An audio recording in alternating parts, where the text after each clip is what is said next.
आप सभी के लिए एक नई वैकेंसी का अनाउंसमेंट कर दिया गया, जिसका नोटिफिकेशन आप यहाँ पर देख सकते हैं। यूनियन बैंक ऑफ इंडिया द्वारा ये वैकेंसीज आई है, यानी कि अगर आप बैंकिंग का एग्जाम देना चाहते हैं तो आप इस नोटिफिकेशन को डिटेल में देखिए। इसमें सारा कुछ, क्या क्या पोस्ट है, कब आपको फॉर्म भरना है, लास्ट डेट क्या है, एजुकेशनल क्वालिफिकेशन, फीस, ये सारी चीजें इसमें दी हुई है।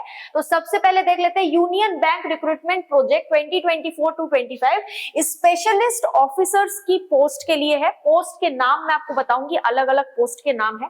सैलरी भी इस लाइन में दी हुई है, सबकी सैलरी भी बहुत अच्छी है, हजारों रुपए में सैलरी है।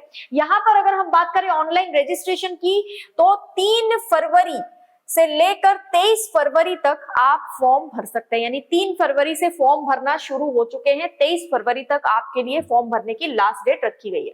पोस्ट के नाम है chief manager IT solution architect में, chief manager IT quality assurance lead में, मतलब senior manager, chief manager, manager, assistant manager, ये सभी पोस्ट है अलग अलग डिपार्टमेंट्स में। ध्यान रखिएगा, यहाँ पर आपका स्केल ग्रेड दिया हुआ है, ये आपका पोस्ट कोड दिया है। पोस्ट कोड आपको ध्यान में इसलिए रखना है क्योंकि आगे जब हम बात करेंगे एग्जाम के पैटर्न की, तब ये पोस्ट कोड के हिसाब से ही वहां पर लिखा गया है, ठीक है। और यहाँ पर आपका बेसिक पे स्केल का पूरा दिया हुआ है कि कितना आपको सैलरी मिलने वाला है। अब अगर यहाँ पर हम देखें कि टोटल पोस्ट कितनी निकाली गई है, टोटल पोस्ट 600 से भी ज्यादा है। यहाँ पर आप देख सकते हैं 606 पोस्ट है, 606 पोस्ट टोटल यहाँ पर आपके लिए निकाला गया है।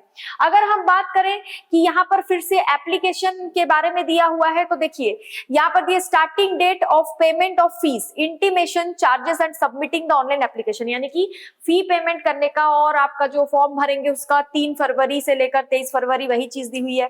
एलिजिबिलिटी क्राइटेरिया जैसे सेम ही रहता है, इंडिया का सिटीजन हो, नेपाल का हो, भूटान का हो, तिब्बतन रिफ्यूजी हो, जो माइग्रेट कर गया हो 1 जनवरी 1962 से पहले, ये सारी चीजें हैं, ठीक है।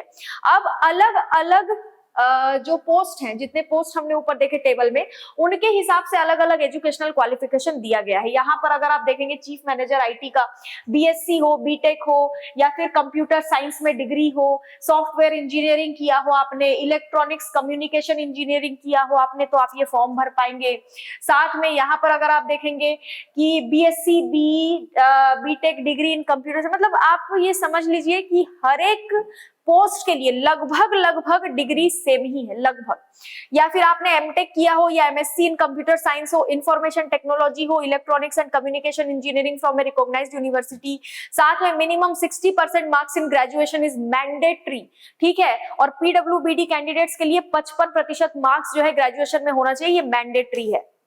यहाँ पर लगभग सभी का एजुकेशनल क्वालिफिकेशन आप देख सकते हैं लगभग सेम ही है, ठीक है। तो एक एक करके इसको डिस्कस करने का कोई मतलब नहीं है।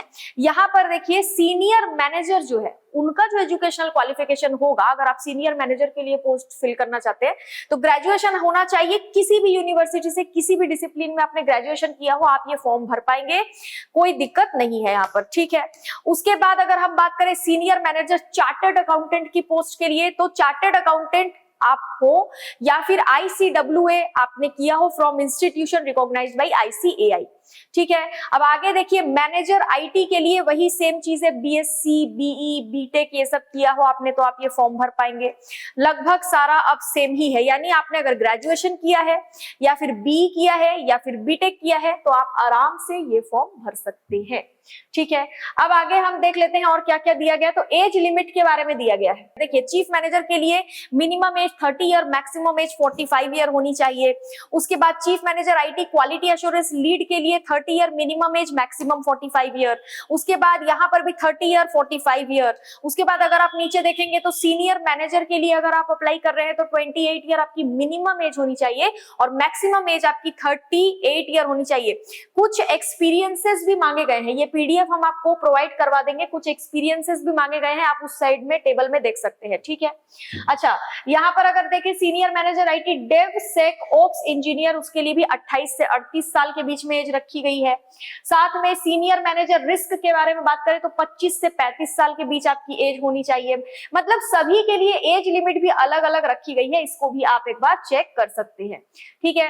अब बात आती है कि एज में रिलैक्सेशन मिल रहा है या नहीं, यानी कि जैसे हर एक एग्जाम के लिए हमको एज में छूट मिलती है, तो इसमें भी मिल रही है। SC ST कैटेगरी को 5 साल की छूट मिल रही है। ओबीसी कैटेगरी को 3 साल की छूट मिल रही है। पर्सन्स विथ बेंचमार्क डिसेबिलिटी, दिव्यांग को 10 साल की छूट यहाँ पर दी जा रही है। अब अगर थोड़ा हम नीचे देखें कि और हमारे काम का क्या है, तो यहाँ पर आप देखेंगे ऑनलाइन एग्जामिनेशन के बारे में कि किस तरीके से आपका पेपर होने वाला है। तो देखिए पोस्ट कोड, मैंने आपको पहले ही बोला था कि पोस्ट कोड देख लीजिएगा, पोस्ट कोड के हिसाब से यहाँ पर ऑनलाइन एग्जाम होने वाला है। नेम ऑफ टेस्ट, तो professional knowledge relevant to post, यानी कि जो पोस्ट आप फिल करने वाले हैं उसका आपको नॉलेज होना चाहिए, उसके सब्जेक्ट्स के हिसाब से आपके पास नॉलेज होनी चाहिए। नंबर ऑफ क्वेश्चन रहेंगे 100 MCQ carrying a total of 200 marks, 100 question 200 marks के, ठीक है। टोटल ड्यूरेशन आपको 120 मिनट का दिया जाएगा। ये 1 2 3 4 5 6 7 8 9 10 11 12 13 14 15 एंड 16 नंबर का जो पोस्ट कोड का पोस्ट है उसके लिए ये एग्जामिनेशन है। साथ में अगर पोस्ट कोड 17 18 19 20 और 21 की बात करें तो उनके लिए जो एग्जाम होगा उसमें क्वांटिटेटिव एप्टीट्यूड यानी maths, reasoning, professional knowledge relevant to post और साथ में इंग्लिश लैंग्वेज का पेपर कंडक्ट करवाया जाएगा। 120 मिनट का आपको समय दिया जाएगा, जिसमें क्वांटिटेटिव एप्टीट्यूड के 25 MCQ रहेंगे 25 मार्क्स के, रीजनिंग के 50 MCQ रहेंगे 50 मार्क्स के, professional knowledge relevant to post के लिए 50 MCQ रहेंगे टोटल 100 मार्क्स के और इंग्लिश लैंग्वेज के 25 MCQ रहेंगे 25 मार्क्स के। पेनल्टी फॉर रॉन्ग आंसर, तो 1/4 आपका नंबर कटेगा अगर आप एक भी गलत आंसर देते हैं तो। उसके बाद आपका इंटरव्यू होगा, ग्रुप डिस्कशन होगा, इन सभी में अगर आपके अच्छे मार्क्स आते हैं तो आगे आपका सिलेक्शन हो जाएगा। एग्जामिनेशन सेंटर कहां कहां पर है, तो देखिए दिल्ली NCR, चंडीगढ़, लखनऊ, कोलकाता, पटना, भुवनेश्वर, हैदराबाद, बेंगलुरु, चेन्नई, भोपाल, मुंबई, अहमदाबाद, ठीक है। इन जगहों में आपको जो है एग्जाम कंडक्ट आपका करवाया जा रहा है। अब बचा क्या है, तो एप्लीकेशन फीस बची हुई है, उस बारे में बात करते हैं। देखिए एप्लीकेशन फीस, ठीक है। जनरल, EWS और OBC कैटेगरी के लिए 850 रुपए है एप्लीकेशन फीस और SC ST और PWBD कैंडिडेट्स के लिए 175 रुपए है एप्लीकेशन फीस, ठीक है। बाकी सारी चीजें हमने डिस्कस कर ली, लेकिन आप अपने हिसाब से, अपने एक्सपीरियंस के हिसाब से पोस्ट को देख सकते हैं। इसके लिए PDF आपको प्रोवाइड कर दिया जाएगा CMC इंदौर टेलीग्राम चैनल पर। मिलते हैं अगले वीडियो में, आज के लिए इतना ही। Thank you so much.